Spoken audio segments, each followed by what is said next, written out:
Olá, hoje vamos falar sobre interferência. Interferência da luz ocorre quando você tem uma diferença de fase. Basicamente, essa é a condição chave para que aconteça o fenômeno da interferência, né? Como sabemos, a interferência também ocorre para qualquer tipo de onda. Nós já estudamos interferência de ondas sonoras, né? E agora vamos observar como é que ocorre a interferência da luz, né? Que são ondas eletromagnéticas na região do espectro visível. Nós sabemos que a interferência resulta do princípio da superposição, né? E aqui os nossos padrões de interferência que vamos observar são todos produzidos por fontes coerentes. Essas fontes mantêm a diferença de fase constante, sempre a mesma, elas não vão mudar. A gente sabe que o modelo de onda mais simples é a onda harmônica, né? Que tem uma função senoidal, uma onda senoidal. Aqui a onda harmônica ela corresponde a uma luz monocromática, não a uma onda monocromática, porque ela tem somente uma frequência e uma frequência corresponde a uma cor. Tudo bem? As lâmpadas comuns que nós observamos no nosso cotidiano, no nosso dia a dia, elas não emitem luz monocromática, elas emitem diversos comprimentos de onda. Geralmente luz branca, né? Que é a soma de todos esses comprimentos, de todas essas luzes de diferentes cores, tá? Um exemplo de fonte monocromática de luz é o laser, né? Um laser usado em laboratório, um laser de hélio neônio, ele tem, por exemplo, 632,8 nanômetros, né? E uma largura de linha de 0,00001 nanômetro, né? Então a variação desse comprimento de onda está aqui na sexta casa decimal, tá? Então você não tem muita variação. É um laser com muita precisão. Claro que esses lasers que a gente observa, que a gente encontra aí no dia a dia, em geral, eles não possuem tanta precisão, mas eles são monocromáticos sim, tá? Vamos relembrar um pouco da chamada diferença de fase devido a uma diferença de percurso. Imagina que você tem duas fontes aqui, S1 e S2, e elas estão emitindo luz monocromática. É a mesma situação lá do tanque de ondas ou das fontes sonoras. A mesma situação, são frentes de onda aqui esféricas, e em determinados pontos elas vão se cruzar de modo que a diferença de percurso seja zero ou um múltiplo do comprimento de onda. Em alguns pontos a interferência será construtiva, né? A interferência construtiva se essa diferença de percurso, ΔR, é igual a um múltiplo do comprimento de onda, né? N lambda, onde N é um inteiro, né? 1, 2, 3, 4, 5, 6 e por aí vai. E haverá uma interferência destrutiva quando as ondas chegam fora de fase, né? Ou seja, essa diferença de percurso ela corresponde a meio comprimento de onda, ou 3 sobre 2, 5 sobre 2. Agora eu tenho um M ímpar, tá? E é um inteiro ímpar, né? Tudo jóia? Quem não está lembrado, quando elas chegam em fase, as ondas, se eu pego aqui as duas ondas, elas estão no mesmo ponto, elas estão em fase, significa que elas estão afim, né? Então a onda resultante, tá? Ela dobra a amplitude. E a situação fora de fase é quando você tem que um pico, né, está coincidindo com o vale da outra onda, e aí a onda resultante é nula, tá? Aqui, como nós estamos falando de luz, quando eu tenho interferência construtiva, eu vou observar um ponto brilhante, tá? E na interferência destrutiva eu vou observar uma região escura, um ponto escuro, tá? E agora vamos observar, estudar o que se chama o chamado experimento de Young, né? Também conhecido como experimento da fenda dupla. Como é que ele ocorre? Vamos recorrer a uma breve animação. O que ocorre? A onda passa, encontra um anteparo. Esse anteparo tem duas fendas, tá? E aqui, a partir dessas duas fendas, a onda volta a ser uma onda esférica. Antes ela estava como onda plana. E se você colocar depois dessa barreira com duas fendas, melhor falando, se colocar uma tela, é isso aqui que você observa na tela, tá? Você vai haver interferência entre isso aqui. Se comporta como duas fontes, nessas fendas se comportam como duas fontes com a mesma fase, e aqui elas vão interferir construtivamente aqui no ponto mais claro e destrutivamente na região escura, na sombra. Se você varia aqui a distância, né, o padrão modifica, certo? Se você altera a largura da fenda, o padrão observado na tela também vai modificar, tá? Então, depende também da cor. Isso aqui, esse comprimento de onda aqui de 500 nanômetros, corresponde aí a um laranja, mais ou menos. Eu posso vir aqui pro azul. Então tem outro comportamento, tá? Já está mais próximo aqui do violeta. Tudo jóia? Vou parar aqui.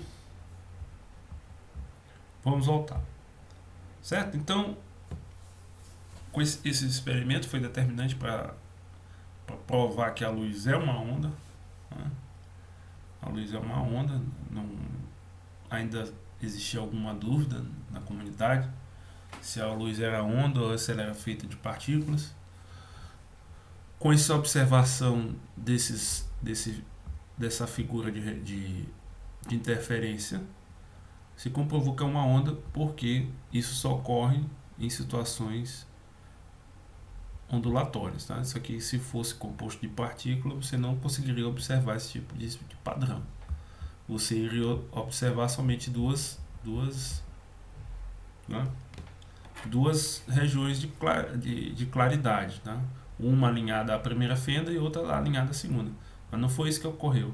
Em regiões aqui intermediárias, você observa os chamados máximos de interferência, que correspondem a essas regiões claras, tá? Tudo bem? Por que isso ocorre? Vamos esquematizar da seguinte forma. Esse aqui é um ponto que está distante lá na tela, no anteparo.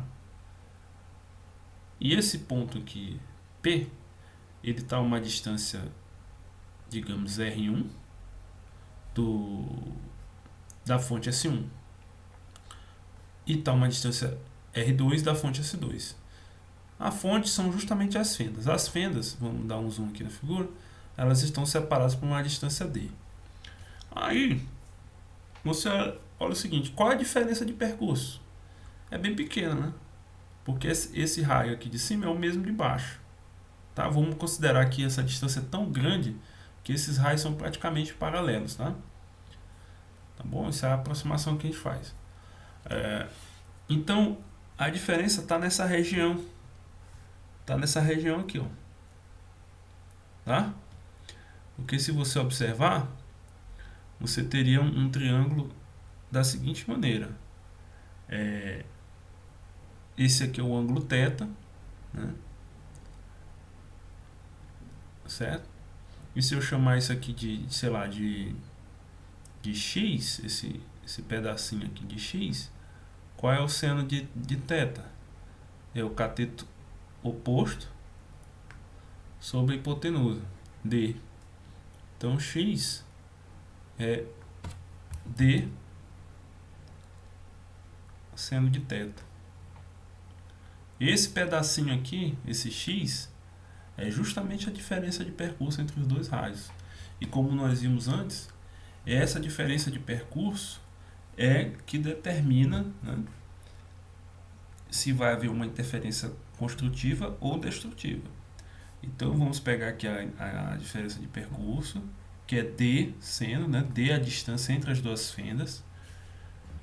E aí nós vamos encontrar as condições para a interferência construtiva. A interferência construtiva, se o ΔR é igual a M lambda. Tá? Então, eu vou substituir ΔR é D seno. Então, tem uma expressão D seno de θ M é igual a M lambda. Então, para cada valor de M, eu tenho um θ correspondente. Tá? Eu vou ter θ1, θ2, θ3 e etc. Tá? Cada ângulo desse identifica o chamado máximo de interferência, que é a região clara, né? Também chamado de franja clara. Tá?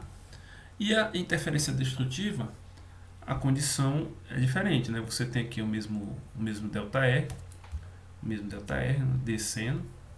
Agora, você poderia escrever isso aqui como M lambda, né?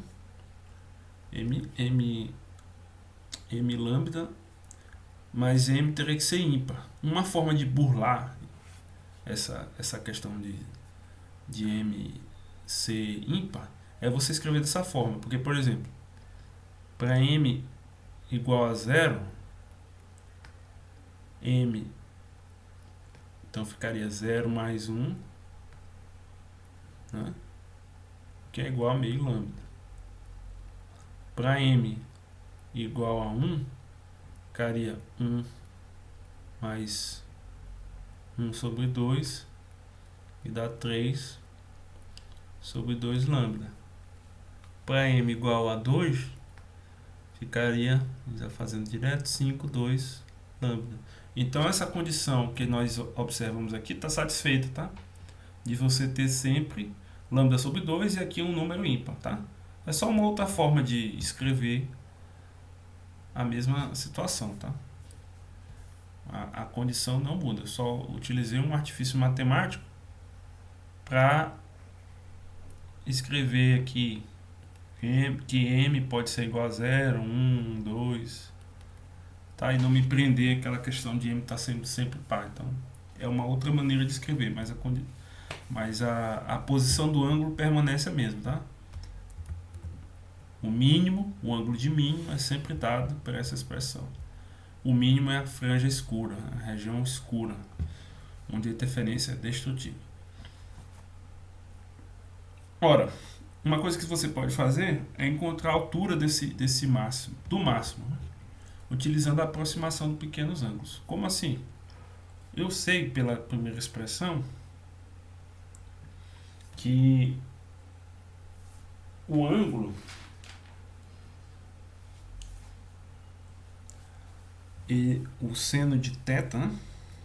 Coloca aqui, seno de θm é igual a M lambda sobre D.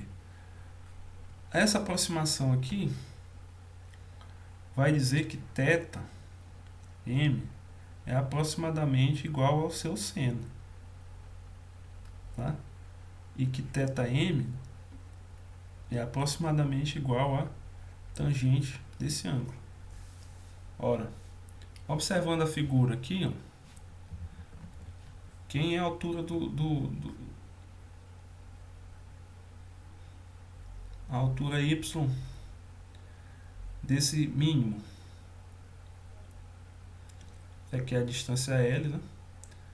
A altura ym, se você observar aqui o triângulo, né? O triângulo retângulo, eu tenho que a tangente de θ é igual a ym d. Ora, o que eu acabei de encontrar aqui? Que tangente nessa aproximação de pequenos ângulos, tangente e seno e o próprio ângulo em radianos são iguais, são aproximadamente iguais. Quanto menor o ângulo, melhor essa aproximação. Então, eu fico com o seguinte, ó. y sobre L é igual a M lambda sobre D. Então, jogo ele para cá. Finalmente, eu fico com essa expressão que vocês acabaram de observar aqui, ó. Tá? Essa é a altura do máximo. Vamos resolver uma questão para a coisa começar a ficar mais clara. Imagina que você tem duas fendas estreitas, elas estão separadas por 1,5 milímetros e elas são iluminadas por uma luz amarela, cujo comprimento de onda é 589 nanômetros. Qual é o espaçamento entre franjas brilhantes observadas a um anteparo a 3 metros de distância? Ora, se é brilhante, isso aqui quer dizer que eu estou querendo observar os máximos, ou seja, descendo θm igual a m lambda. Se eu tenho aqui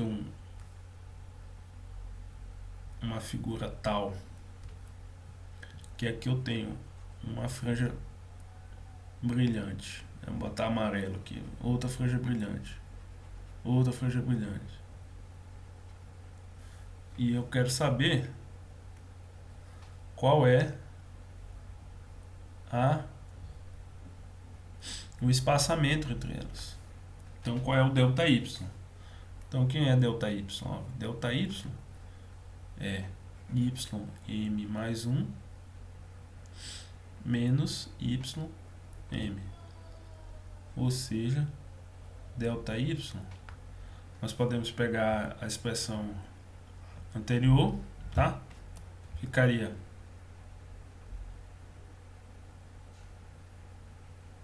m mais 1,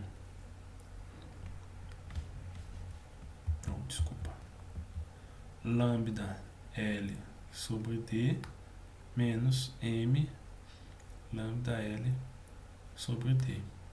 Então, se eu coloco aqui em evidência, fica simplesmente lambda L sobre D, m mais 1 menos 1.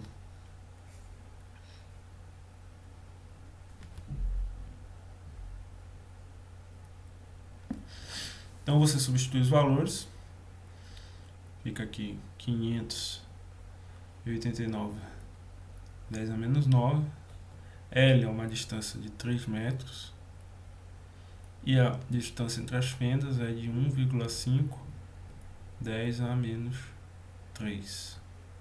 Então,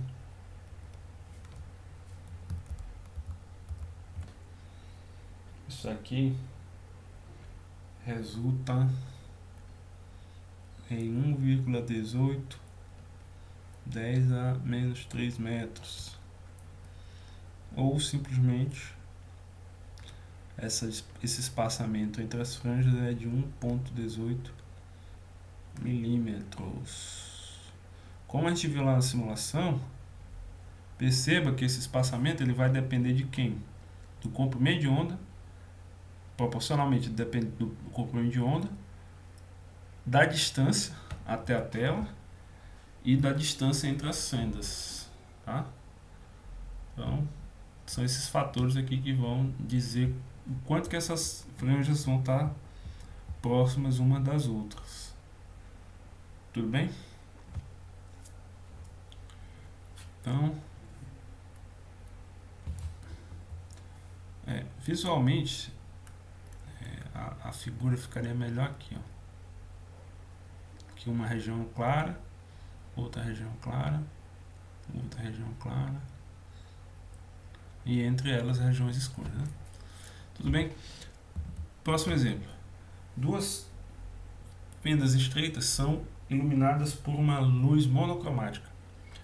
Se a distância entre as fendas é de 2,75 comprimento de onda, qual é o número máximo de franjas brilhantes que podem ser vistas em um anteparo?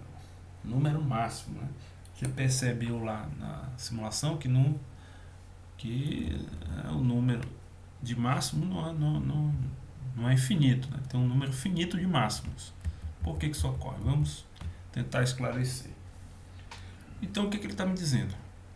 Que a distância entre as fendas é de 2,75 comprimentos de onda, certo? Então, o que vai ocorrer? Eu tenho que a nossa fórmula, né? D seno θm m lambda. Qual é o valor máximo que esse lado aqui da expressão pode atingir? Veja que isso aqui é uma função seno. O seno é uma função que varia, vocês sabem muito bem, vou desenhar aqui no cantinho para a gente não esquecer. Ele varia de 0, vai até 1, depois vai a menos 1. Então, o máximo valor que o seno pode ter é justamente 1. Certo? Tudo bem? Certo? Então, se o seno é igual a 1, então você tem d m lambda. Tá? Ora, e aí eu substituo D75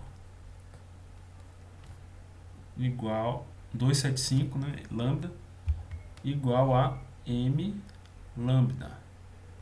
Tá? Significa o quê? Que m é igual a 275. Esse aqui seria o m máximo, tá? Que corresponderia a esse ângulo máximo. Qual é o ângulo máximo? Nós lembramos muito bem. Π sobre 2, né? 90 graus. Seria o caso extremo, né? Mas aí isso iria gerar um M de 2,775. Agora, sabemos que isso não pode ocorrer porque M deve ser inteiro. Se ele deve ser inteiro, o M máximo, na verdade, só pode ser 2. Tá? Esse aqui é o máximo, o maior M possível para esse sistema. Significa o quê? Se esse é o máximo, os valores possíveis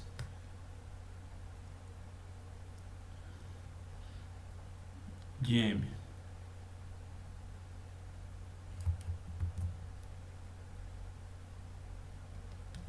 se o valor máximo é 2, antes de 2 tem 1. É uma solução? É. Também tem o valor 0. Tá? Corresponde exatamente ao centro. Né? E antes você pode ter o valor negativo, não tem problema nenhum. Se você prestar bem atenção, rapidamente, ele tem uma simetria em relação à vertical, né? O número de franjas para cima é o mesmo número para baixo. Tá joia? Então você teria com essa luz monocromática aqui algo parecido com isso. Você teria aqui uma franja aqui no meio, brilhante, duas aqui em cima e duas embaixo. Tá?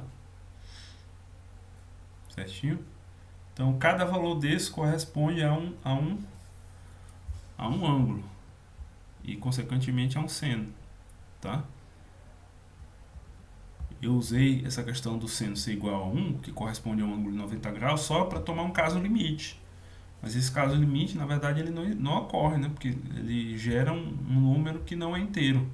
E m deve ser inteiro. Então, eu baixo.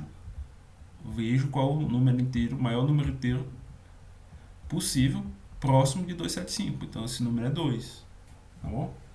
Então, portanto, você tem 5 franjas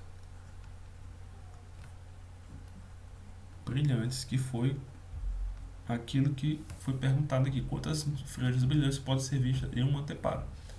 Tudo certo? Cálculo da intensidade. Agora nós estamos interessados em saber qual a intensidade da luz quando ocorre interferência no experimento de fenda dupla. Tá? Nós podemos obter essa intensidade da luz pelo princípio da superposição. A luz é uma onda eletromagnética, então nós vamos analisar o campo elétrico dessa onda eletromagnética. Então imagine que eu tenho duas ondas, cujos campos são dados por E1 e E2, e essas ondas são descritas por essas funções. Uma é A0 seno de ômega t e a outra é A0 de seno de ômega t mais delta. Delta é a fase, essa fase que surgiu devido à diferença de caminho, de percurso. Usando aquela identidade, seno de alfa mais beta, resulta nessa expressão aqui, tá? O campo elétrico resultante é 2 vezes a amplitude, cosseno da diferença de fase dividido por 2, e o seno de ômega t mais delta sobre 2. O que nos interessa principalmente é justamente essa parte aqui que descreve a amplitude. Tá? A gente sabe que a intensidade da onda é proporcional ao quadrado da amplitude. Então, a intensidade dessa onda eletromagnética vai ser 4 vezes 0 cosseno ao quadrado de delta. Tá? Podemos escrever esse delta, nós sabemos lá quando a gente estava estudando superposição e na unidade 2, que a diferença de fase delta é K, que é o número de onda, delta R. Então, quem é delta R? É o seno, D seno. Então, fazendo todas as contas, todas as substituições, nós vamos chegar aqui. Ficou faltando aqui tem uma correçãozinha aqui, eu vou lançar lá na apostila, no slide da apostila corretamente. Aqui tem um D seno, tá? Tem um D aqui, é πd sobre lambda. Tudo bem? Então, nós vemos o seguinte, o fato é o seguinte, dependendo do ângulo, dependendo desse ângulo aqui, porque se eu tiver lembra o seguinte, D seno de θ é m lambda, tá? Então, se você substitui, ficamos aqui com cosseno ao quadrado de m pi, né? M pi, que vai sair cortando tudo aí. Vai cortar m com o lambda vai cortar com o lambda e fica somente mπ. Então, se nós lembramos bem, uma função cosseno, ela inicia sempre no máximo, né? Cosseno ao quadrado, né? No máximo. Então, m igual a 0, você está aqui 4, você fica com uma amplitude 4. Quando o cosseno ao quadrado, quando essa função aqui é igual a 1, a intensidade é igual a 4 vezes a intensidade original. Quando esse argumento aqui é 0, né? Quando o cosseno é 0, a intensidade é 0. Então, o gráfico fica esse. Quando você tem duas fontes que são coerentes, né? Que tem a mesma frequência, mantém a diferença de fase constante, o que ocorre? Quando a diferença de fase é 0, a intensidade é máxima. Né? Então, você tem 4 vezes a intensidade original. Aqui, a diferença de fase é π, então é 0 mesmo. Não tem nada. E aqui a comparação. Se você tem duas fontes incoerentes, você tem 2 vezes a intensidade original. E só uma fonte apenas de 0. Então, é uma forma de aumentar a intensidade em determinadas regiões, né? Usando a interferência. Você usa interferência e tem 4 vezes a intensidade da onda original. Você pode usar isso para alguma aplicação.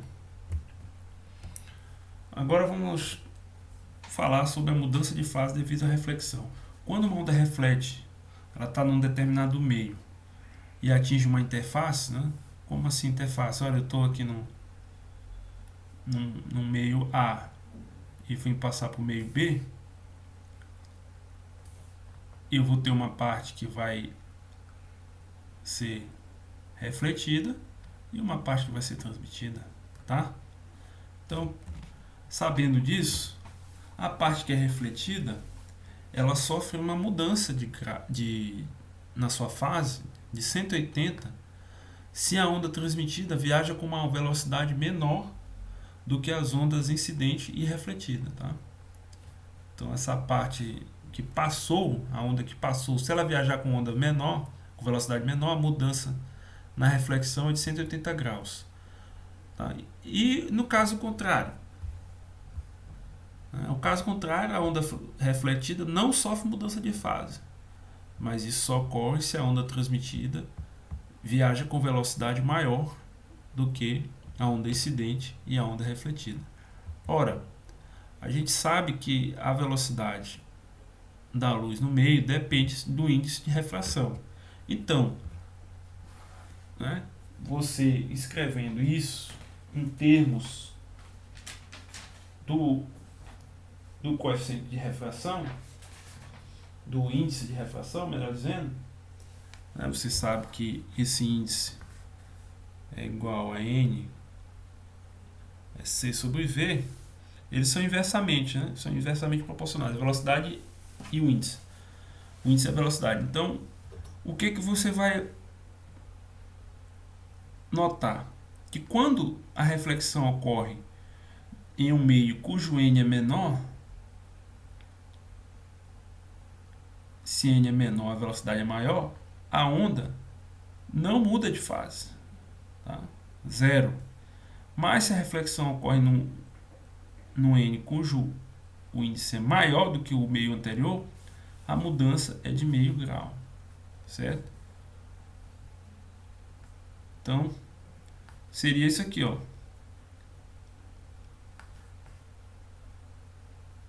A mudança de fase corresponde visualmente, seria isso. Forma a onda não há deslocamento, né, na fase. No caso de meio comprimento de onda, né, seria isso aqui, ó. Tá? Por quê? Porque se eu pegar uma onda aqui, esse pedacinho aqui, ó, corresponde a lambda sobre 2, né? Então, se eu deslocar esse pedaço, eu faço uma inversão, né? Onde tem crista vira vale, onde tem vale vira crista. Isso vai ser importante para o fenômeno a seguir. Filmes finos. Nessa imagem você pode ver um aro coberto com água e sabão. Água e sabão mesmo. Água e detergente. Aquela brincadeira de fazer bolhas de sabão. E aqui você olha de uma região escura, uma região clara de tom azulado, uma região branca, uma região amarelada, aqui uma coisa meio violeta, aqui um amarelo, violeta de novo, dá para enxergar com muita boa vontade aqui um verde, tá? Tem todas essas cores. Então por que isso aqui está ocorrendo? Na verdade são máximos que correspondem a franjas brilhantes, só que cada um com sua cor, né? Então são máximos brilhantes de luz. Por que isso ocorre? Isso aqui é um filme fino. Na verdade isso aqui é uma película de sabão sobre uma película de água, né? Então o que está ocorrendo? Como é que a gente pode compreender esse tipo de situação, esse tipo de fenômeno? Você olha isso aí também muito em mancha de óleo. São filmes finos sobre uma determinada superfície, né? Como é que ocorre a interferência em filmes finos? Imagine que você tem um filme fino que é transparente, com uma espessura L e um índice de refração 2, N2, né? Você ilumina esse filme por uma fonte monocromática muito distante, e aí de forma que todos os raios vão chegar paralelos a essa fonte. Tá? Então vamos observar dessa seguinte forma. Aqui eu tenho o raio incidente, ele atinge o filme com um ângulo muito próximo ao normal, né? Quase aproximadamente zero. Você está olhando ele por cima, em termos práticos, ou de frente, né? E aí o que acontece? Esse raio incidente, uma parte é refletida, que corresponde ao R1, outra parte é transmitida, vai para o meio N2, tá? E tem uma parte que é transmitida de novo, tá bom? Mas essa parte não me interessa, não vou nem mexer com ela. E novamente tem outra reflexão e outra transmissão que é representada aqui pelo raio R2. Então o que me interessa são esses raios R1 e R2, como eles vão chegar aqui no olho humano, tá? Como é que eles vão chegar no olho humano? Dependendo da diferença de percurso, né, da diferença de fase, eles vão produzir o máximo de interferência, que será uma região brilhante. Como é que vai ficar isso? Tá? E claro, se ele chegar fora de fase, essa região vai ser escura. Tá? Vamos observar as condições de interferência. Nós temos que a diferença de percurso, como você pode olhar essa figura, devido ao ângulo ser muito pequeno, ela é igual a 2L, porque o raio vai e volta. Eu vou desprezar esse ângulo aqui, ele é muito pequeno, então praticamente ele foi e voltou aqui na horizontal mesmo. E aí a gente sabe que a mudança de fase está ligada à mudança de percurso, na variação no percurso. A diferença no percurso entre os dois raios. E aí se a gente chama, considerando que os raios estão em fase após a reflexão, essa interferência construtiva ela vai ocorrer se o raio, né, eu vou consertar depois com calma aqui, ela vai ocorrer, tá? Se 2L é igual a M, eu vou riscar aqui, tá? Se 2L é igual a M, lambda 2, foi um erro de digitação, tá? Porque você tinha o quê? Que a interferência era construtiva quando você tinha essa situação, tá? Só que agora eu estou num meio cujo índice de refração é N2, então eu tenho que levar isso em conta.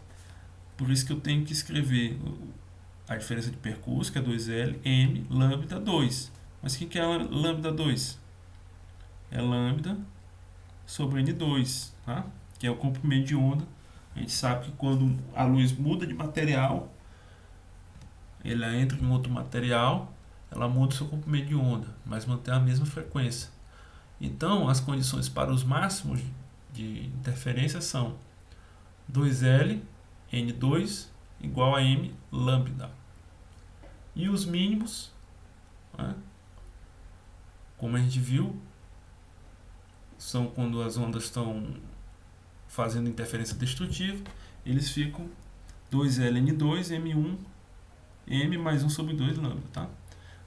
Veja que ficou bem parecido lá com a interferência da fenda dupla. Só que não tem seno, né? A diferença de percurso é mais simples. E tem um N2 devido a coisa ocorrer no meio 2.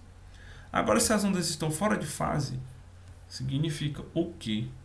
Quando a onda está fora de fase, eu tenho que uma onda está deslocada em relação à outra. E aí essas condições de interferência se invertem.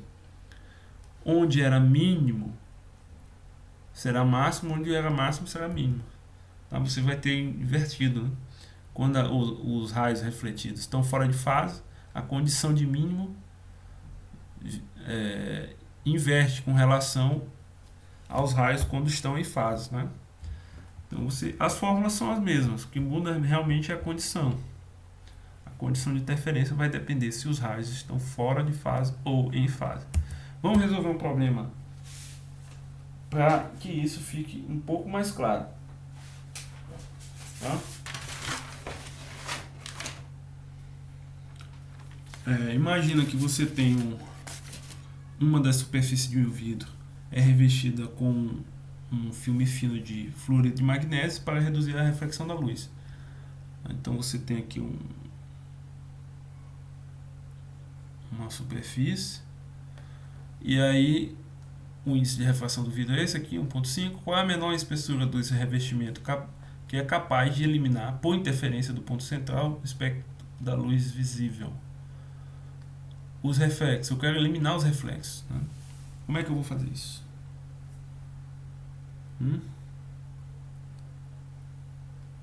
Então, eu tenho que imaginar o seguinte.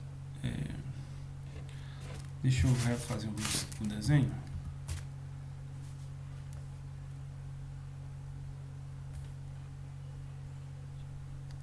Antes do... Suponhamos que eu tenho o vidro, N igual a 1,5. Antes do vidro, eu tenho o N2, que é o fluorido de magnésio, 138, que eu vou chamar de N3, né? E antes do filme fino, eu tenho o próprio ar, tá? É uma lente de vidro, você vai usar no ar. O comprimento de onda considerado é o comprimento de onda médio da luz, 50 nanômetros. E aí? Ora, você observa o seguinte, que N1 é menor que N2, que é menor que N3. Então, qual é a mudança de fase nas reflexões?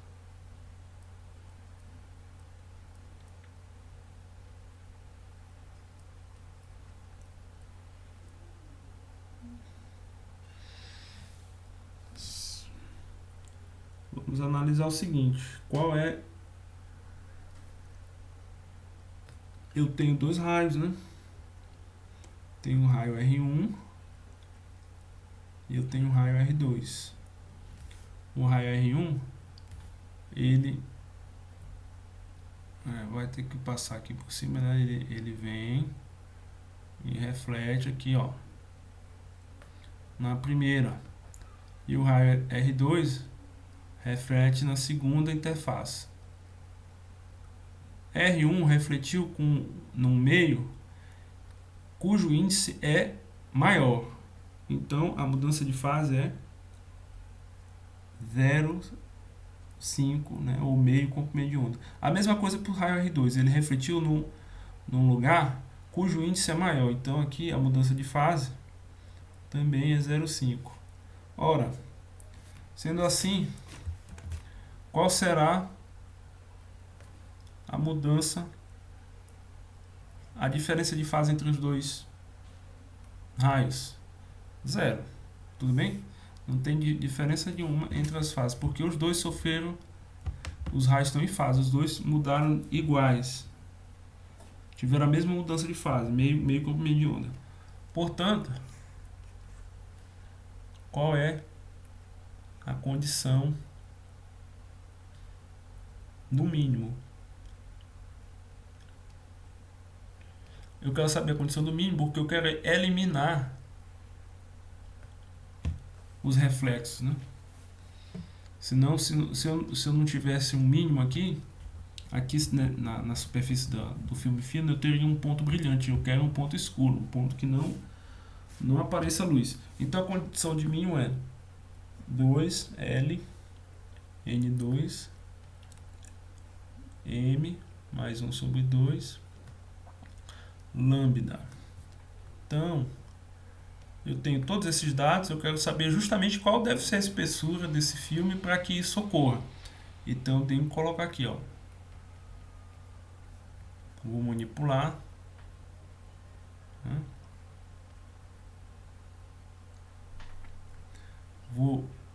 M pode ser 0, 1, 2. Eu vou pegar a menor espessura, eu quero a menor espessura. Ele está falando aqui no estado, menor espessura corresponde a M igual a 0. Porque se M for maior, a espessura da lente é maior. Então você fica aqui basicamente com lambda 4N ao 4N2. Isso aqui dá 50, 4 vezes 1,38. Então o L dá 99,6 nanômetros. uma camada bem fina, né? Por isso que nós chamamos de filmes finos. Esse aí é o segredo da chamada lente antirreflexo, que se utiliza muito aí nos óculos, né, de grau, nos óculos corretivos, né, nas lentes corretivas que nós utilizamos, nós que somos míopes ou que temos hipermetropia. Então esse tipo de tecnologia faz com que não haja reflexo na superfície da lente. Isso é bom porque evita reflexões internas e é mais confortável para a visão de quem está utilizando o óculos, tá bom? Um filme fino, ele pode ser útil também para detectar as irregularidades de uma placa de vidro, né? Se você colocar duas placas de vidro e entre essas duas placas você formar uma cunha, né? Formar um filme fino de ar, como é que seria um filme fino de ar? Seria algo como mais ou menos isso aqui. Você coloca uma placa e entre a outra placa de vidro um pequeno ângulo, tá? Uma cone de ar mesmo. E aí forma um filme vidro de ar, um filme fino de ar, tá bom? Aí a primeira camada será de vidro, a segunda vai ser de ar e a terceira vai ser de vidro. E se eu obtiver, depois de uma iluminação, franjas com esse aspecto, significa que as placas são opticamente planas, né? Então, numa ordem de comprimento de onda da luz, aquela placa ela é perfeitamente lisa, né? Mas se por acaso você observa um padrão como esse, significa que ela tem algumas irregularidades. Então ela não é opticamente plana. Claro que se você for a fundo, né, utilizar um comprimento de onda menor, você vai notar sim que haverá irregularidades na placa. Não existe placa perfeitamente plana. Por isso que se usa o termo opticamente plana, porque ela é plana dentro desse comprimento de onda aqui. Tá? A olho nu você não consegue perceber essas irregularidades, mas com o artifício aí desse experimento você consegue detectar.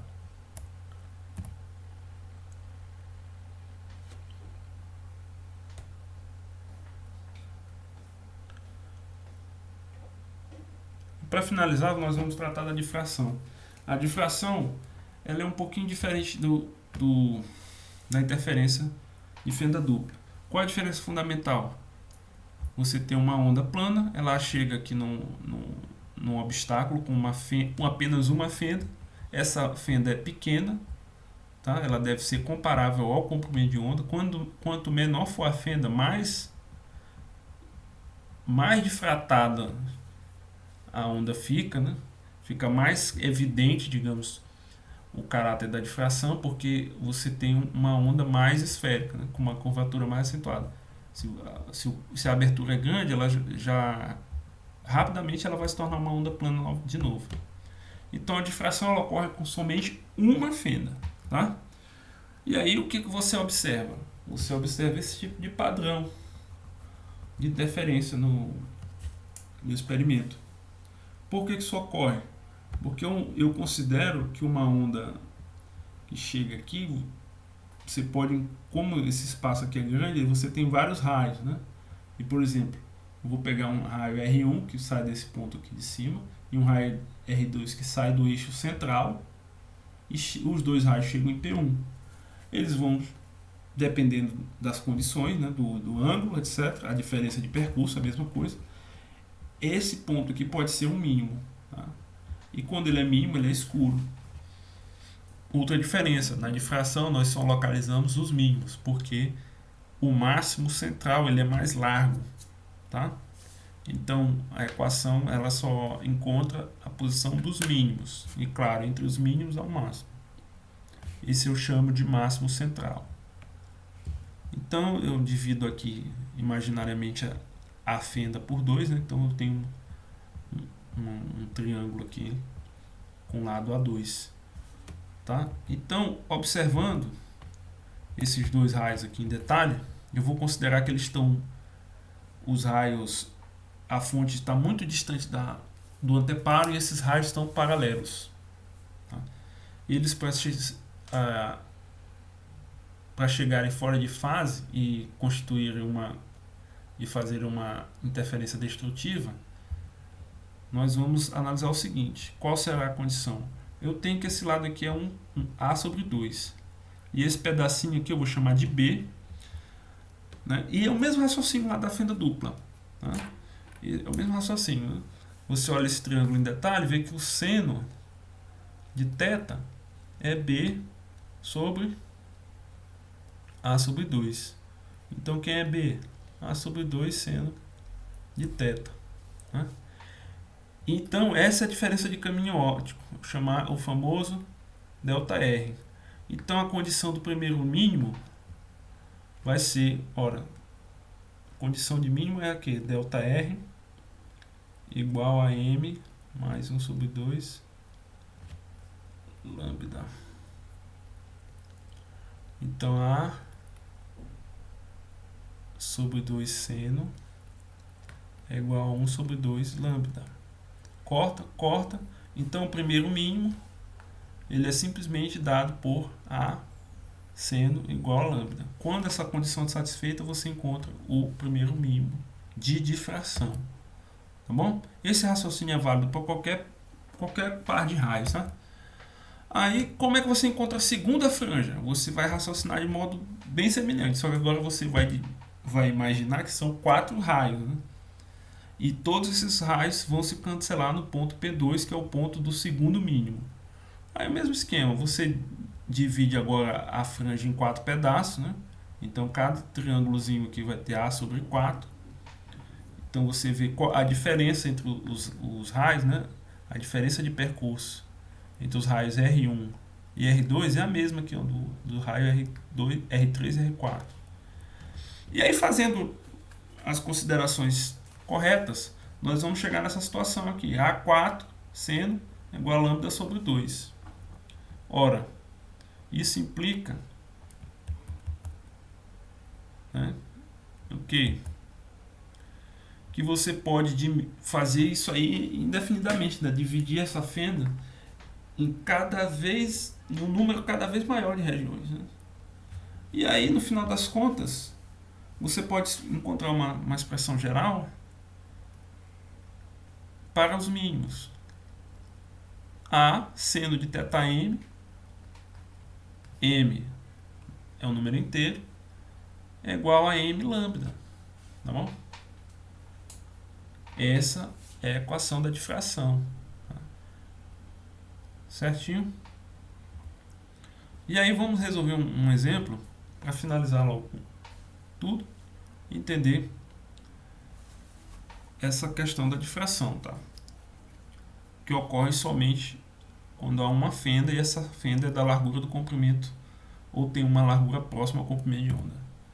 Você tem um experimento de difração simples, cujo comprimento de onda é 700 nanômetros, e ele atravessa uma fenda vertical de 0,20 milímetros e o anteparo está a 6 metros de distância. Determine a largura do máximo central de difração no anteparo, ou seja, determine a distância entre o primeiro mínimo à esquerda e o primeiro mínimo à direita. Então, se você analisar o gráfico da difração, é isso aqui que você observa, tá? Tá bom? Vamos olhar aqui a foto. Ó, o máximo ele é mais largo do que os mínimos, tá? Então, isso aqui na verdade é o gráfico da intensidade, que a gente vai discutir com mais calma depois. Então, você escreve aqui, ó, A seno de θm igual a M lambda. Essa é a posição do mínimo. Mas eu quero saber essa largura aqui, ó. Eu quero saber quem é ΔY. Né? Então, vamos proceder. Eu sei que y, observando aqui o triângulo que a gente tem aqui, eu observo que a tangente desse ângulo aqui é y1 dividido por L. Tá? É y1 dividido por L. E o que vai acontecer?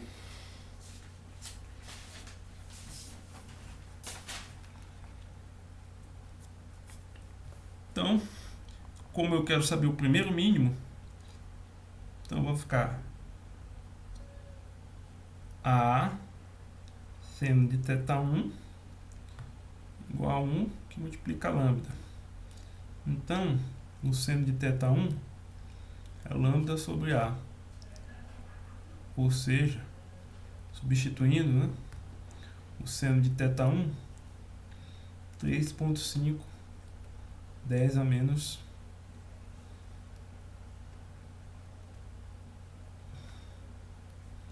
substituir os valores aqui, 10 a menos 3.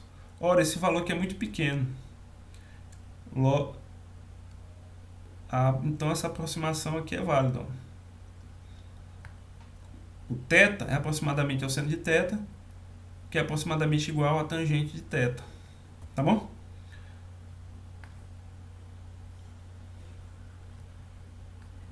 Logo,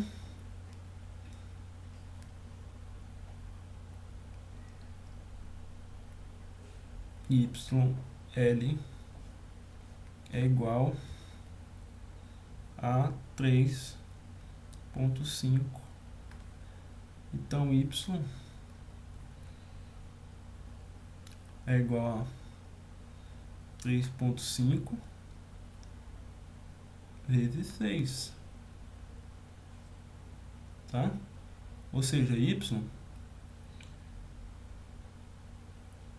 é igual a 2,1 centímetros. Tá bom? E aí, qual é a distância do primeiro mínimo? Ora, essa distância aqui. Então, a distância total é 2 vezes y1. Logo, o ΔY, que é a distância total, é a largura do máximo, é igual a 4,2 centímetros. Tá bom? Bem, pessoal, é isso. Por hoje, vamos ficando por aqui.